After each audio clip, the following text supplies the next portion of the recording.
अकबर का साला हमेशा से ही बीरबल की जगह लेना चाहता था।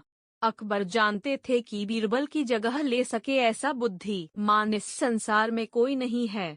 फिर भी जोरू के भाई को वह सीधी ना नहीं बोल सकते थे। ऐसा करके वह अपनी लाडली बेगम की बेरुखी मोल नहीं लेना चाहते थे। इसीलिए उन्होंने अपने साले साहब को एक कोयले से भरी बोरी दे दी और कहा कि जाओ और इसे हमारे राज्य के सबसे मक्कार और लालची सेठ दमड़ी लाल को बेचकर दिखाओ। अगर तुम यह काम कर गए तो तुम्हें बीरबल की जगह वजीर बना दूंगा। अकबर की इस अजीब शर्त को सुनकर साला अचंभे में पड़ गया। वह कोयले की बोरी लेकर चला तो गया, पर उसे पता था कि वह सेठ किसी की बातों में नहीं आने वाला, ऊपर से वह उल्टा उसे ही चूना लगा देगा।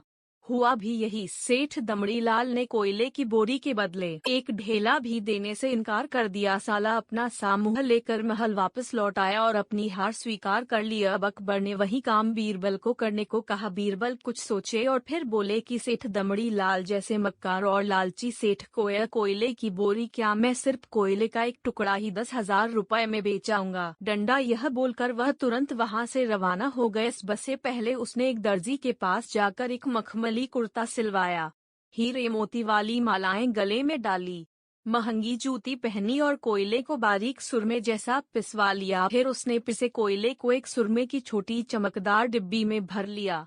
इसके बाद बीरबल ने अपना भेष बदल लिया और एक मेहमान घर में रुककर इश्तिहार दे दिया कि बगदाद से बड़े शेख आए हैं जो करिश्माई सुरमा बेचते हैं, जिसे आंखों में लगाने से मरे हुए पूर्वज दिख जाते हैं और यदि उन्होंने कहीं कोई धन गाड़ा है तो उसका पता बताते हैं। यह बात शहर में आग की तरह फैले। सेठ दमड़ी लाल को भी ये बात पता चली। उसने सोच आकार जरूर उसके पूर्वजों ने कहीं न कहीं धन गाड़ा होगा। उसने तुरंत शेख बने बीरबल से संपर्क किया और सुरमे की डिब्बी खरीदने की पेशकश की। शेख ने डिब्बी के 20,000 रुपये मांगे और मोल भाव करते करते 10,000 में बात तय हुई। पर सेठ भी होशियार था। उसने कहा, मैं अभी तुरंत ये सुरमा लगाऊंगा और अगर मुझे मेरे पूर्वज नहीं दिखे तो मैं पैसे वापस ले लूंगा। बीरबल बोला, बिल्कुल आप ऐसा कर सकते हैं। चलिए शहर के चौराहे पर चलिए और वहां इसे जांच लीजिए।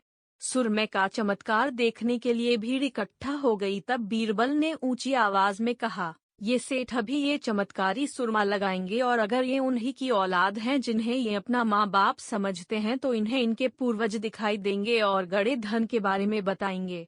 लेकिन अगर आपके माँ बाप में से किसी ने भी बेईमानी की होगी और आप उनकी असल औलाद नहीं होंगे तो आपको कुछ भी नहीं दिखेगा। और ऐसा कहते ही बीरबल ने सेठ की आंखों में सुरमा लगा दिया। फिर क्या था, सिर खुजाते हुए सेठ ने आंखें खोली। अब दिखना तो कुछ था नहीं, पर सेठ करे भी तो क्या करे। अपनी इज्जत बचाने के लिए सेठ ने 10,000 बीरबल के हाथ थमा दिए और मुंह फुलाते हुए आगे बढ़ गए। बीरबल फौरन अकबर के पास पहुँचे और रुपये थमाते हुए सारी कहानी सुना दी। अकबर का साला बिना कुछ कहे अपने घर लौट गया और अकबर बीरबल एक दूसरे को देखकर मंद मंद मुस्काने लगे। इस किस्से के बाद फिर कभी अकबर के साले ने बीरबल का स्थान नहीं मांगा।